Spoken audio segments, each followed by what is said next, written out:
Welcome to Stargate SG1. For the first time, still not a Star Trek podcast, my name is Jeff Aiken, and I'm watching Stargate SG1 for the first time. And I'm Brent Allen, and I'm watching Stargate SG1 for the 47th time, but for the first time, I am watching this for the sci-fi messages Stargate's trying to teach us. Those lessons that hold up a mirror to society. So stupid. Give us hope that things could be better in the future, which is interesting in a show that is set in the present day, or just teach us how we can be better human beings to one another. Let's see if we get any of that this week. We're watching Show and Tell. This is an episode that I think one of the groups that we've met in the past are going to come into the SGC, and they're going to show something to them, and then they'll tell about it. Hey-o! Oh, wait. So we'll see what happens. Brent, can you enlighten us with some cool facts on Show and Tell? Yes, episode 20, season 2, Show and Tell, getting towards the end here, Jeff. Original air date, January 27th, Well, my note says 1993. That is not correct. This would be 1999. Pulled one from the annals. Yes. This episode written by Jonathan Glassner, one of the big names I've talked to you about. Another big name in this particular episode, Peter DeLuise is the director. Yeah, we had him just a few weeks ago. Yes. In this particular episode, Peter DeLuise inserts himself in as a cameo. Oh, really? I'll point him out when we get there. Does he look like his dad? That's what don't tell me. I want to, I'm excited. You want me to just let you try to find him? Yeah. Okay. You've been tracking lately some of the gear upgrades that we've been getting. There's actually a pretty cool gear upgrade that is one of those things, like, it's just always been at the SGC to me. Like, I forget when I watch these early seasons, like, they didn't have it until turns out this episode. I'm like, oh yeah, that's where that is. Okay, cool. Like, nice. Because it just becomes a thing that's just always there, So cool. Anyway, be on the lookout for that. You will. I promise you, you're gonna know exactly what I'm talking about as soon as you see it. It might be like the first thing in the episode or something like that. I think like the UAV. Hey, it's like literally starts with, "Hey, here we're flying this thing through." Yeah, there you go. Yeah, it's kind of on that level. So with that, Jeff, why don't we go ahead and jump into this episode? If you're just joining us for the very first time, first of all, welcome to the show. We're glad you're here. We're glad you made it. And the way this works is Jeff and I are going to go watch this episode for the first time. Like right now. No, we're not going to stop the video. We're not going to pause the video, go away, and then you're going to see some cut where it's going to come back and do all this. No, we're going to do it live right now. If you're one of our phenomenal patrons over at patreon.com, link down in the show notes, you guys will be able to watch the full unedited version. However, if you're watching the free version out on YouTube, you're amazing. You're awesome. You're going to get the YouTube cut. If you're listening on an audio podcast, you're about to gate into the future. We're going to meet you on the other side. You're going to miss the episode itself, but you'll get to hear all of our conversations, my first time reactions, Brent's sci-fi messages that he finds. I can't wait to see Peter DeLuise. Let's get in here and start Show and Tell.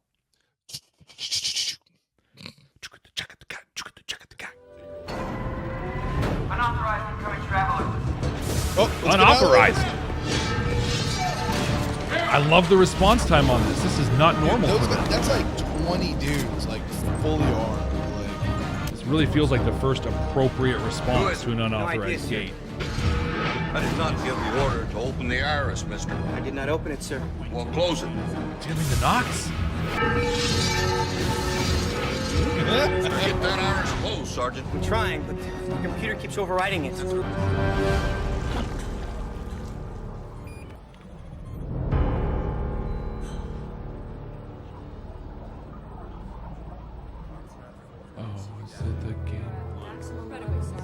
is it the what? The Game Master super guy? Is it Dwight Schultz? No, it's not. He doesn't want it. If he has a blue arrow on his head. Oh, it's look. Yeah, right. It's Aang. Oh, he was the dude who peeked out. Literally, he peeks out, and I'm like, that's a weird scene. Like, kind of, oh, what's this? Okay, now I got to pay attention to him. Yeah, he doesn't look like his dad at all. Not at all. Not a little bit, yeah. Not even a little, right? No, not even a little bit. Not even. Good cameo, though. I have to check you for things you probably know nothing about. Oh, that's a bad assumption. Just in case. I like that she has to like do anything to him. Like she should just be next to him and can sense it. Yeah. But also maybe it's not foolproof necessarily. Or maybe the contact helps her feel it. She doesn't have black gloves on. Takes off. I can't sense any naquita. As far as I can tell, he's clean. What's he doing here? Perhaps you should ask him. I'm here to warn you. Dun dun dun. Little kid giving a warning is the scariest thing ever. Little bald kid with a Right? monk's robe on. I think they made him change clothes. Well, Or maybe he just had long johns on he's underneath. human. No bomb in the chest, little biohazard in the tooth, maybe? Check for both. He's no threat to us as far as I'm able to tell. Hey, you catch those two references? Yeah, because we had the tooth guy, right? Ryak. Uh-huh, Tilt's Ryak son. was his name. Yeah. And then I already forgot what the other reference he said Cassandra. was. Yeah, Cassie. The bomb On the inside. chest, Yeah, I Yeah, tracked which- those. Goes to tell you, okay, so here's a theory. Guys, get the red yarn. Here's the theory. The Gould are willing to use kids in that manner. Yeah. JMS is a Gould. Somebody check his neck. Oh my Just God. saying, he's a snakehead, dude. I'm telling you. JMS is a Gould. Mark that we need to clip this and put this out on the whatever they're calling it these days. The stuff, the social Yeah. media stuff that's gonna Yeah. whatever. Yeah. And to what I just said, I think Jack's probably giving the perfect face for it. Just right here, just Like, you're so dumb. All right, let's go. He's pretty weak. I'm guessing he's malnourished. What's your name? Atreyu. Your name is Colonel O'Neill. I always want his name to be Atreyu. I don't know why. I'm on a quest. How'd you know that? My mother told me. Did he just point? Oh, I pointed at Sam for a second. Your mother? Yes. She says I am to speak only with you. You are one who can be trusted. So thank you, ma'am. Good for him. Just How play. long You have you play been along. watching? That's what you do. That's a dad right there. For many weeks. She observed you all until your team returned with the one called Tonane. Based on your actions at the time, Mother believes You catch that? You remember who he's talking about? I remember that was the indigenous guys, right? Yep. So I always forget the you name didn't of the even know metal. that there was another person walking through the gate with him at that time. Right. Spirits. That was the episode. Yeah. Yeah. Tonane. Dude, the veins in his forehead where they've shaved his head are like It almost looks like they it's need to make makeup. up that job. Mhm. It does. Like, it almost looks like Talos. So what do I call you? People Yeah, Talos. right. I do not have know. a name. But I don't think What's it's, your I think mom it's just the lights are Son. going through his Hitting skin a little bit. Yeah. It's not much of a name. No. It's more of a description. Yeah. Thanks for that. That's kind of what I was saying. Yes, Mother it and is. son. Mother says So you this too kid have apparently some. has like a pretty big role on X Files. Oh, really? I had. I don't know how many episodes, but like, He's gone. What was his Aw. name? He definitely has the creepy vibe. Charlie. yeah. Charlie. I like Charlie. It's a good name. Can I be called Charlie? Ooh. Nope. No. Nope. Mm. Mm-mm. Yeah. Danger, Will Robinson. Danger. Sure. That's what you want. Yeah. Okay, Colonel O'Neill. I'm Charlie. Or can I call you Chuck? Like we can just stay in the How realm. about Bobby? Hi, Charlie. something? Yeah. Frankie? Totally different. Muhammad. Let's go super Call me common. Jack. Jack. It's the most common Atreyu. name in the world. Yeah. Yeah. He's got to He think doesn't for have the a Simpsons, call him Bart. He's the childlike empress. He doesn't have a name. He needs Atreyu. We need Sebastian to come or Bastian to Yeah, come. where and you give him from? a name. Planet called Retalia. Retalia. Nice place. Is it possible that he's some sort of psychic? Maybe we'll turn something up Dude, in our check examination. Daniel's hair, man. For the immediate, should not He's got like a Wesley Crusher Plan coif B to going on attack. today. It doesn't make much sense. Are the Gould attack the Ritu, so the Ritu rebels attack us? We need to determine the validity of what little information the boys have given us. Jaffa!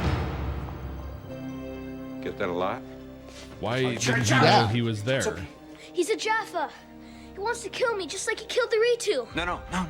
He's a good Jaffa. In fact, he saved my life one time. He hates Maybe a the few Goulds times by much. now. No! I was gonna say. Oh, for crying out loud. Nope. Just crying Hey! out loud. Look, Mom said you trust me, right? Well, I'm telling you, Teal'c is okay. In fact, all my friends here at the base are okay. She's over there. I always love that part. Mother says to trust only you and the other members of your team. Good. Teal'c's on the team. Charlie? Teal'c. Charlie. I am pleased to meet you. Raw. I am sorry, O'Neill. I must leave this room. In all of my years, I have never experienced a symbiote so disturbed. There is something unusual about this child, O'Neill. Think? I advise you use extreme precaution in his handling. I was planning on it. You have seen it yourself. In the hands of the Goa'uld, a child is nothing more than a potent weapon. Yep, you called Hey. that out earlier.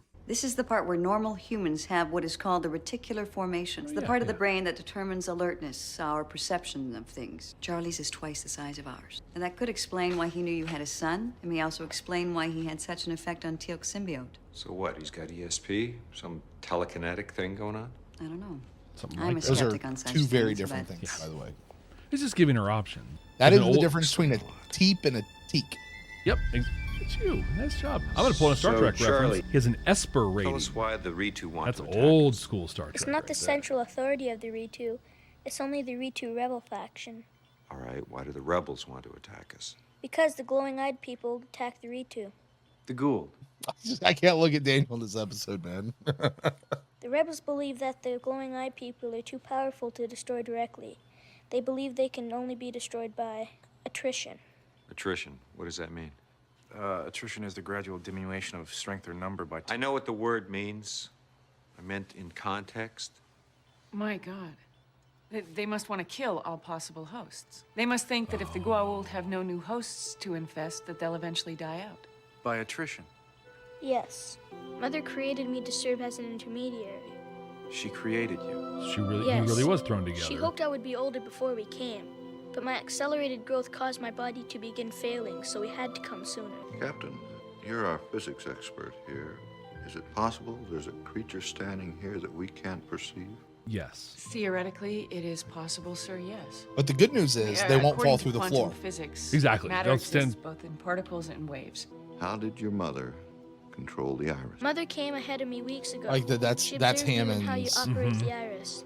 Then when the time came, she opened Security. it. Just Period. As you do. She just typed it into the computer. That is how the computer behaved, sir. As if it was being overridden by another console. Oh!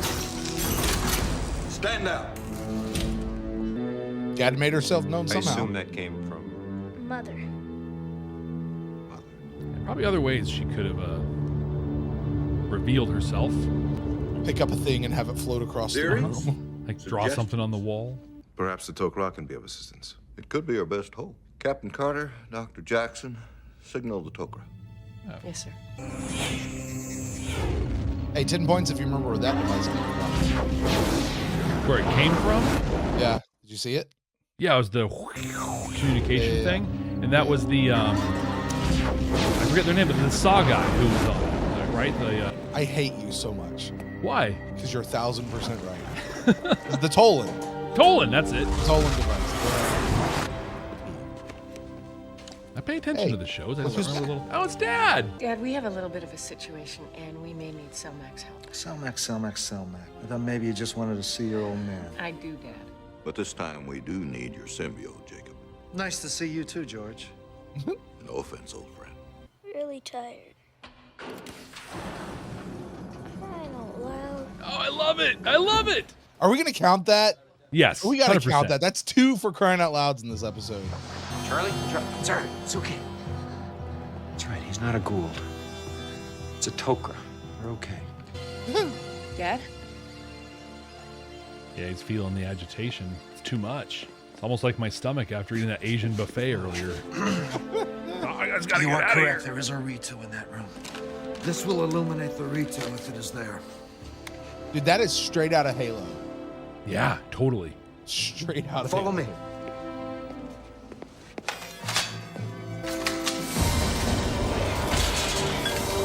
Please don't hurt her. Looks like a shadow. My God. Hold your fire. She could have hurt us a long time ago if that's what she intended. Tok'ra creep. So, Tok'ra fall back. Kree is their word for like everything. I owe you an apology. I wouldn't lie to you, Jack. I'm sorry. That's why Jack is trustworthy. Charlie, I want you to do me a I favor. wouldn't lie to you. What? You and your mom stay in this room until I get back. Crying's okay.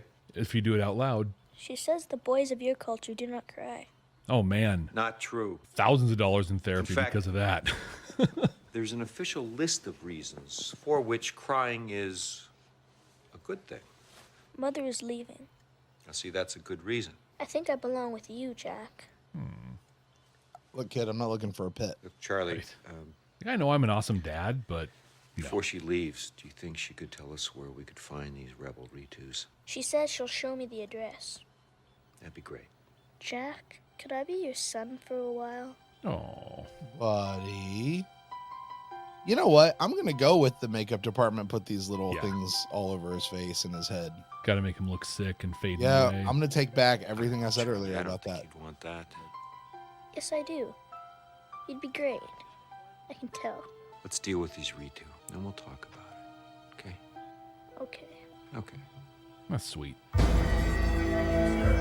Also, that was like peak dad out of him. Right? I like that they attached those little halo guns to the mouth. TER.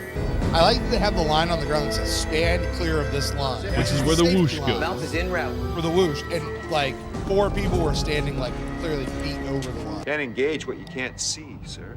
There's Do your that. best for them not to see you, Colonel. Okay, Brain. can I TR just point shows out immediate gate vicinity clear. All right. This is a recon cool, mission. like Any just chances, a Jacob? neat, cool acting choice This. that I think is, yeah. So there, I'm in the middle of directing a play. Mm-hmm. And I was just talking to my actors and stuff, and I was talking to them about like what is your character doing? What is the tick? What is the object that is like your character's object that gives you things? People tend to have things. Just here watching Jack, everything he's doing, like he's fussing Mouth with his is en route. earpiece. He's cleaning his glasses. Like he's looking down, checking his gun. It's a bit of overkill, George. That's Told all you the these stuff rebels that working somebody would 5-man do. squads. There'll only be 5, Yeah. maybe 10 of them there. And he's like, I don't hey, wanna take something's any wrong with my chances, earpiece. Jacob. Like he's. Okay, listen It up. has nothing to do with the script. There's nothing. Colonel in the script O'Neill about is this. in charge of this operation. Just bringing some Mouth is realism to the whole destination. thing. Yeah. Right. Scanning with TER. He could have easily You know. just stood there, While he's Colonel, I having this want to conversation, remind he's you, cleaning his this is glasses. a recon mission only. as Like- you do. Not engage the enemy unless you have no choice. What Can't you don't engage what do you is can't use your see, finger to clean your Do your best glasses. for them not to see you, Colonel. Mount TER shows immediate gate vicinity clear. When you've got a All right, PA here we just go, off kids. camera ready to actually fix it for you, then Move out. They really have to go running. That's what I'm like, you just come through. Like, you come through the same way. Oh, whoa, no, Jacob's full speed, man. Okay, so you've got one of these rings on your planet. You've got the device in front of it. Colonel, Do you literally have nothing else around it? I know. On your planet? Dress it in that direction. Like, Abydos is the only place like it was built, into a pyramid or something, and that made Yeah. sense. But so many places, it's in the middle of the woods. It's in the middle of a desert place. Nothing has built up around it, but it's still there in good, functioning, working order that has been maintained. Whoa. Right, they do look like shadows. Yeah. And it's almost like Starship Troopers, too. Yeah, that's I think Clever usually Jack. what I think of when I watch this. But now I've been in Babylon 5 with the shadows. Those TERs have incredible range. So you would say threat assessment is high. Oh, yeah. Okay, that's Yeah, Mother's in there and just, Teal. she got the handprint thing going. Why do you not have a TER? Lockdown in progress. Like, Stand clear of all levels. yeah. Literally, as soon as he was feeling that, he should have done this. Mm-hmm. Because he was feeling it. You could see him feeling it, and he was just whatever. And now all of a sudden, she hits the button, and he can start scanning. Now it's okay. Why do you think his hand is so far outstretched? Like straight cocked elbow, you know? Because that actor has clearly never shot a firearm before. Oh, wow. Just got blasted by one. Great fall. That was a great stunt. His legs were together. Hell, it took me your early warning device and then TER your way around everything. Stand down, code 9. You all right? Take the gun. Take the gun. There you go. Off. And a lot of them got through. Love that. I like that they still put Daniel into the Include him in the. Like- You can play with us too. Although the one thing we never really see from Daniel is what training is he getting in combat as a result of being here at this. Just like what is he doing when he's home? Yeah, it would be cool if there was like the boxing episode, that comes up and Daniel's like, well, I've been working for a while to do this thing. So Or just out at the shooting range, or playing Kataskai. Steel blast A7 West. You think they have any? What is it? GNDN pipes in there? it goes nowhere, does nothing. Jack, What happens if they come through the door behind us? I'm looking at the pipes. Don't do that.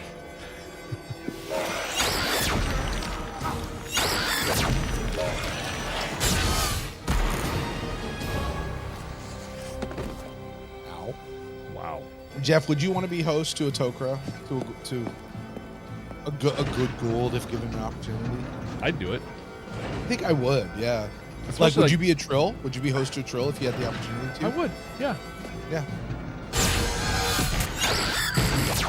You just have to have a strong enough personality to still maintain yourself. Well timed. Just because her reproductive organs are on the inside instead of the outside doesn't mean she can't bounce a grenade off of the table that has been overturned into an open elevator door. Is that Mother? I don't think it's Mother, because if it was, the kid would be screaming as soon as they came in. Mother! There's Mother. Don't shoot! See? One of the other Ritu got her. Easy, sir. That hurts. He ain't got no symbiote to help him heal that up. Oh, there it is. Killed the kid. Doc. Doc. Give me a hand over here. Let's go. You know, it sucks, but from a story standpoint, it's the right thing to do. Hey, I want to be your son for a while. Oh, I don't know. And then you get, how do you deal with that in the context of the show? His pulse is You very kill the weak. kid. That way And it's maybe it not will a stabilize him for not now, an actual but answer you have to have. You have to remember, sir, he has 2 major organs about to fail. Oh, come on. He will grow up with the advantages that great wisdom brings. 2 key words there. Grow up. The Tok'ra are probably the only way that'll happen, sir. All right, so here's the question. Is this kid going to be cognitive to consent? Or are they just going to throw it in there at him? You know, and even if he was cognitive, would he consent? And at what age does he get to consent? Because this kid's probably like a couple of months old. In reality, Keep the yeah. TERs. You know, We'll get yeah. you more as soon as they become available. I think seeing him up and walking means they could ask him for You know, consent and talk there's about it. another But I mean, rule that says there really is that like age and it's okay to be reason sad thing. when you're saying goodbye to a new friend. I want to stay with you, Jack. And if you do, you will die. Jacob's gonna take you to a place where you can get well. But you know what? What? Chicken butt. I'll come visit. You'll come visit. Okay. Guess. Jeff just crapped on this touching moment. This is a great moment, by the way. Like RDA, like we talked about that. He gets some opportunities to really show why he's the lead, and this is one of those episodes for sure. Sure. When he's not just out there kicking ass and taking names, but he's actually like doing what he's got to do. The Ritu are guileful creatures, and you're at the disadvantage of not being able to sense them, as my Jaffa friend and I can. Well, we've installed the hand scanner, so they can't open the iris, at least. You are only one Tilk. Please be diligent. They will not give up. They That's will a attempt great- to send more infiltrators. Great call out, man. You've got to be the alarm system. Which begs the question, you know, Braytak's out there sowing these seeds of discontent amongst the Jaffa. When do you start trying to recruit more? George. Yeah. I really like the way they're using him. You know, sparingly, but it's always important when he shows up. Talking about Jacob? Yeah. Yeah. Is this the third time you've seen him now? Third time overall, second time as what? As a Selmac. Tok'ra? Yeah. Like you saw him when they made him Selmac. And then this time. Yeah. Right? Well, no, he came one time. No, it was after they made him. It was after they made him Selmac that he came and helped him out. Yeah. The Tok'ra. Oh, for that one. Yeah. Okay. All right, Jeff, we have just watched Show and Tell for the very first time. Jeff, you got something over your shoulder there, pal. Oh, I do? It's hard to make out. It's kind of hard to make out. Oh, God! That'd be wild if that was Mother. She passed away almost 4 years ago. Yeah. Weird. And I didn't tell you that we were going to be going back watching, you know, the first couple episodes of Babylon 5 again. I know. Like, for those that weren't watching along, we had the Ritu. They're like a slightly greener version of the Shadows. And they got the invisibility thing going on, and yeah. Much more powerful weapons, though. You know what it is? It's the shadows from the northern country. Okay, right. Yeah, the northern continent. Yeah, Just a little. Yeah, they got a little more makeup on, a little more head ridges or whatever. A little more ethnically diverse than what we've seen forever since then. Yeah. Yeah. So the point of this episode, right, is that we have a new ongoing threat, the Ritu. And it's a cool concept for an alien. Like, we didn't talk about it during the episode, but they are basically 180 degrees out of phase with us, so we can't see them, can't detect them, or anything, but they somehow can see and detect us, even though we're also 180 degrees out of phase. And it's pretty wild what they're doing. So the story was that the Gould showed up and all but wiped out the Ritu. And this rebel group came up and they're like, we got to beat the Gould, but we can't. They're so much more powerful than we are, even though they have these like mini nuke weapons and stuff like that. But I mean, let's not let the details in the story bog everything down here. But they said, we're going to beat these dudes by attrition. And the way to do that is to eliminate all the potential hosts. Wow. So you've got billions of humans in Tauri. You've got the Unas and his race that are there. We know that they can be hosts. Are there others? Like, are we just talking complete genocide of everyone except the Ritu? Right. Wow. Right. So, and I loved how the episode ended in that, like, hey, so you fought off these Ritu, but they'll be back. And you're not going to know when it comes because your early detection device is one dude who happens to be with SG1 and out on missions all the time. Right. It's a good point. luck. Good Fair luck. point. But the thing I loved in this episode, like the Ritu, I love the concept. It was well done. We had the concept last week with the sound thing, which was a cool concept and horribly executed. Like this, offensively executed. This was great. This was really well done. And when they go to the planet and they see like the army of them, it evoked thoughts of Starship Troopers, like just really great sci-fi callbacks and touch points in this one. Yeah. But so the cool thing though in this whole episode, like that's the story and the plot stuff. We got to see the Tok'ra. We saw Jacob again. Cool stuff. That was great. I loved that. But we got to see Jack O'Neill do more stuff than be a smart ass who kicks ass. You know what? I need a t-shirt that just has a picture of Jack O'Neill with his sunglasses on, smart ass who kicks ass. Right. I need that t-shirt. We can make that happen. We can make it so.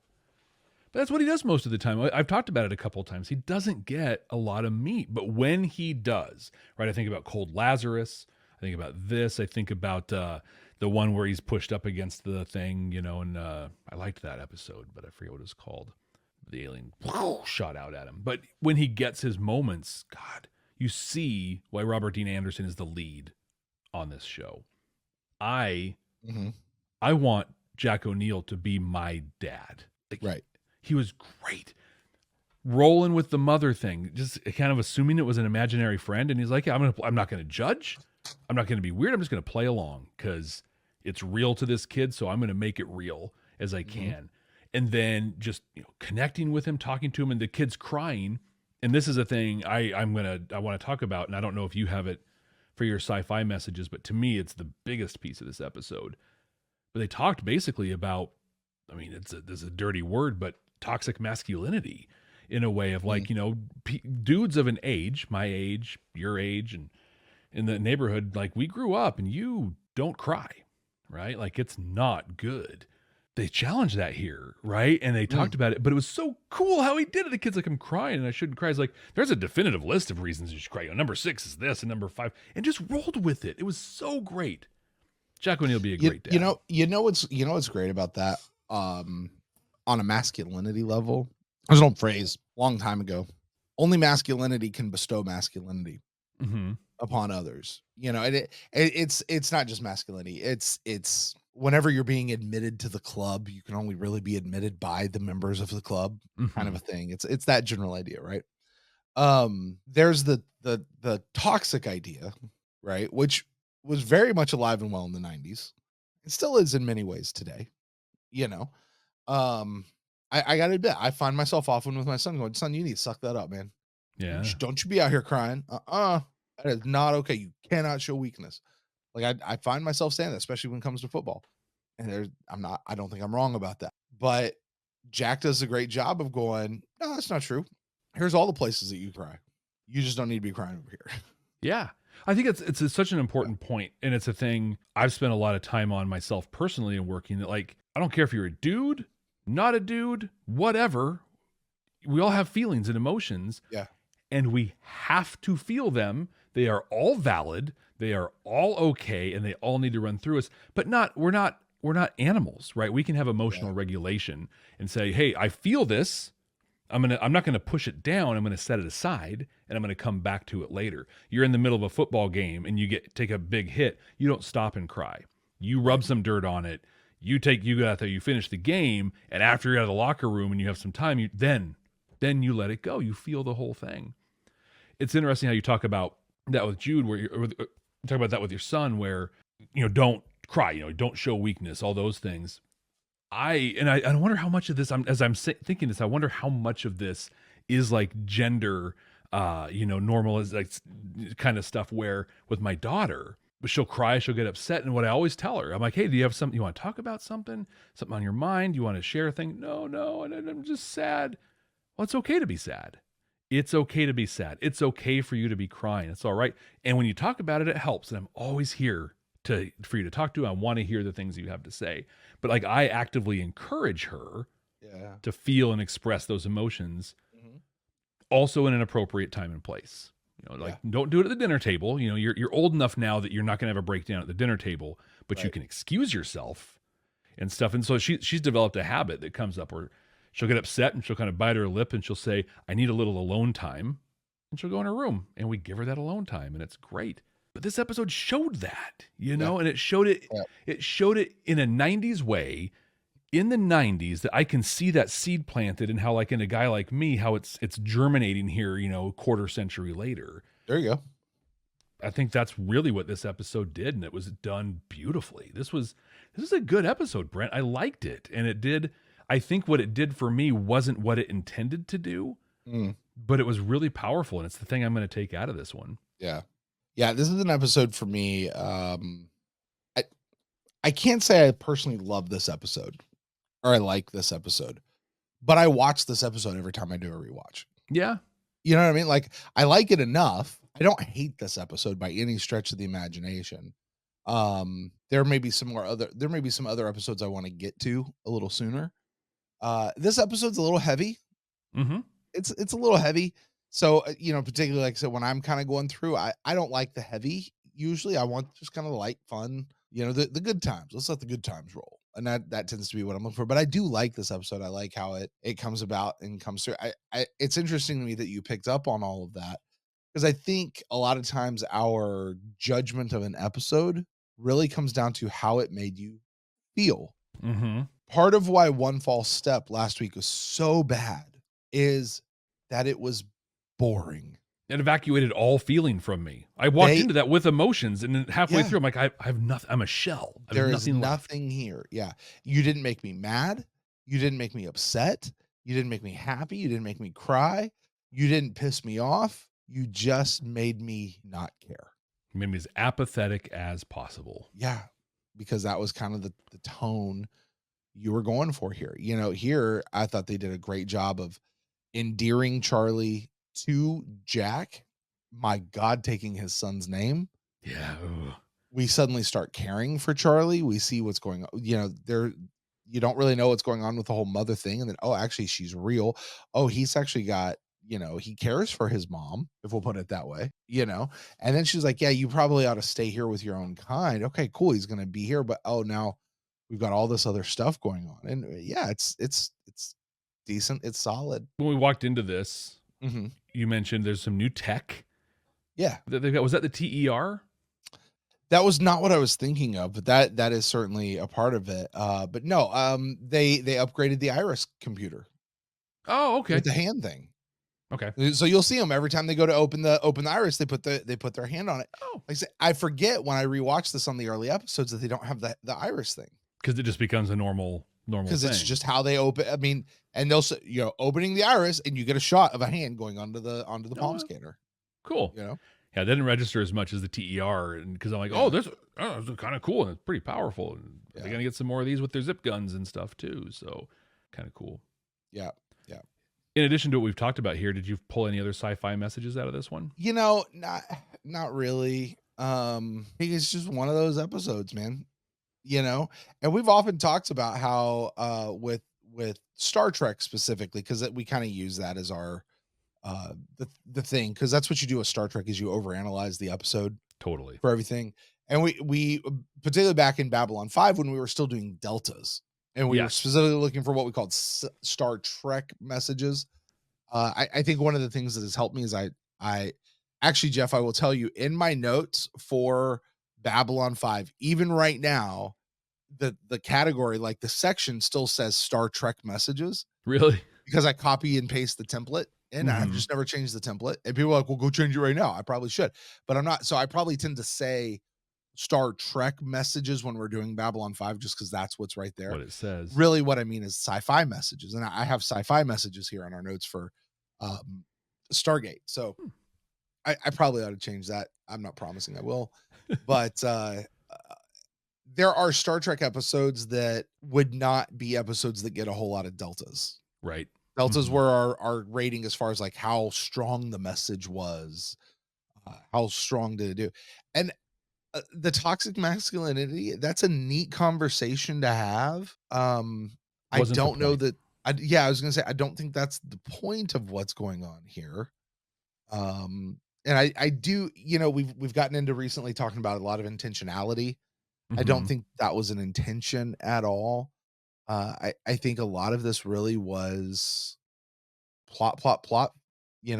Let's have a little adventure right here on the base. No new sets, no new whatever. We can just go. They had one location shot that they had to go out and get, or scene. I mean, and they're done. So, yeah, I feel bad giving it like no chevrons, but I'm just not there. I'm not there on this episode. I can't disagree. I think, even talking about the crying and the stuff that I thought was such a great message, not intentional. I think that was put there just to show that Jack, remind us that Jack was a dad and he's got these instincts and that's a good reminder for us, from a plot standpoint. And I think even when I was talking about it, I'm like, here, 25 years later, really close to the day, actually, from when we're talking about it, that I can see that seed that was planted and turned into this and grown. In 1999, I probably would have watched that and literally just thought, oh, look how cool Jack is. Yeah. Actually, you probably would have thought, man, I want to be like Jack. Exactly. Or that's a role model. I was in my early 20s in 1999. I probably would have thought, I want him as my dad. There you go. Although my dad was amazing and awesome, but still, Jack would have been a great dad. Well, Jeff, I'm going to leave this one at 0 chevrons. Probably going to catch some flack from that out there on the YouTubes and stuff. But how about you? You get to rate this one. Before we get to the rating. You get to rank this one. Yeah, before we get to the ranking, though, we missed a piece. We're tracking a couple things, right? We are, yeah, absolutely. We got 2 for crying out louds. One of them is not even a Jack one, but considering that the kid was imitating Jack, I'm going to count it. Totally counting it. Totally counting it. So we're going to add a couple for crying out louds. We're not, though, we've decided, counting the indeed. Silk said the word indeed, but it wasn't the indeed that he often says. So this is going to bring us up to 15 for crying out loud so far for Jack. Wow. Yeah, which actually feels a little bit light to me. A little bit light. We got 5 Daniel deaths on screen. Wow. Yeah, and we've got 1 Tilk indeed so far. So it's exciting stuff. There you go. Well, Jeff, talk to us about the ranking. Where do you put this on the 100% completely accurate, definitive season 2 ranking of Stargate SG1? When during the episode I talked about, maybe it was during the episode or maybe it was in the conversation here. Either way, at some point I talked about how Jack doesn't get a lot of meat in this, in Stargate. A lot of times he's just the smart ass that kicks ass. Yeah. When they give him meat, it's incredible. And so when I'm looking at this ranking, like this is not a top 10 episode from what we've seen so far, but it's not like a bottom 5 or anything like that. This is a middling episode. It's good. It was entertaining, kind of neat. But I'm really going to land on Jack. And what did RDA, what did Robert Dean Anderson get to do, and what did I like? And so when I look at this, there's message in a bottle, right? And that was him pinned up against the wall and kind of his focus point. And I really enjoyed that episode. I liked this one a little better. This is going to be our new number 11. Wow. Okay. There you go. I feel like that's probably a pretty decent spot for it. Yeah. Yeah. That seems about right. Because below that, if I go down, you got message in a bottle. There's matter of time, need, family, Bane, gamekeeper, prisoners, one false step. Yeah. That feels an appropriate place. And I feel like when looking at this list at this point, I feel like need is kind of the fold in the paper where everything above need, it's at least a decent episode, if not an amazing episode. And then need isn't awful. And then down below, you're just like, yeah, I could do without any of those. Well, maybe not any of them, but they're not great. Yeah. There's only one that actually just makes me go blah, and that's one false step. In fact, I'm going to do a thing here on our ranking list. Oh, you're going to do this. Yep. You're going to do this. Okay, go for it. There we go. Done. I was a little surprised you didn't do this last week. Yeah. I literally just for those thought out of there. it. Yeah, people don't know what we're talking about because you see it, I see it. We don't actually have the graphic up here. Jeff just took one false step from number 19 and went ahead and placed it at 22. Yeah. And this in 19, 20, and 21 are just empty right now, which is weird because there's only 2 episodes left in the season. We call this the ranking of the round table move is what that is. There you go. If you know, you know. Oh my gosh, you're gonna blow up the comments, man. Yeah, I just threw a bee hand grenade into the whole thing. All right, well, that is gonna do it for us this week. Then talking about show and tell. Next time, Jeff, we're watching a cool episode, but you can't guess what this one's about. Title of the episode: 1969. Just 1969. That's the title of the episode: 1969. All numbers. I know exactly what it's going to be about. No, you don't. I do. There's no way. No way. Jack is going to get his first real 6-string. He'll buy it at the 5 and dime.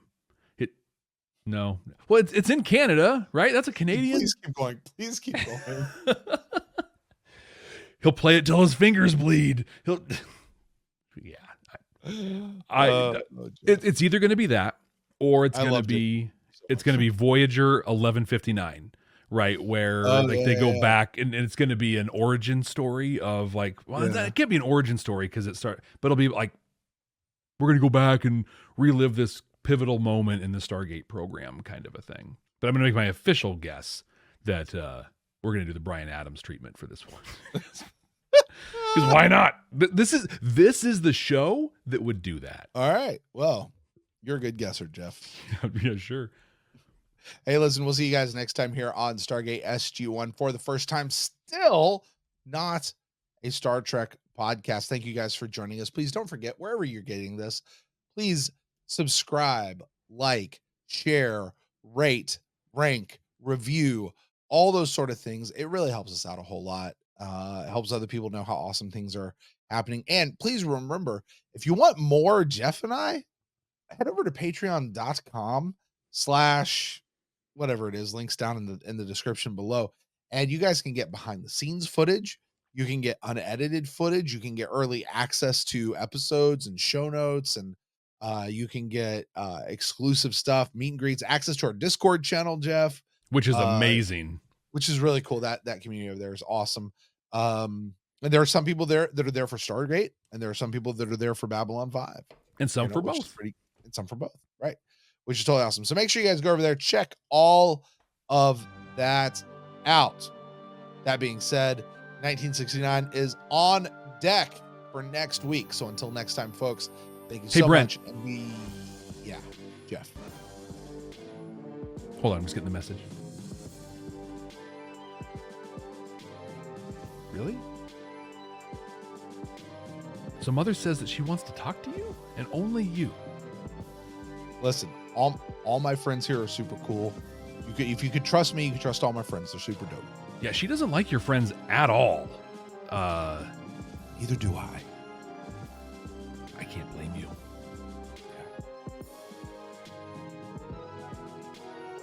For crying out loud.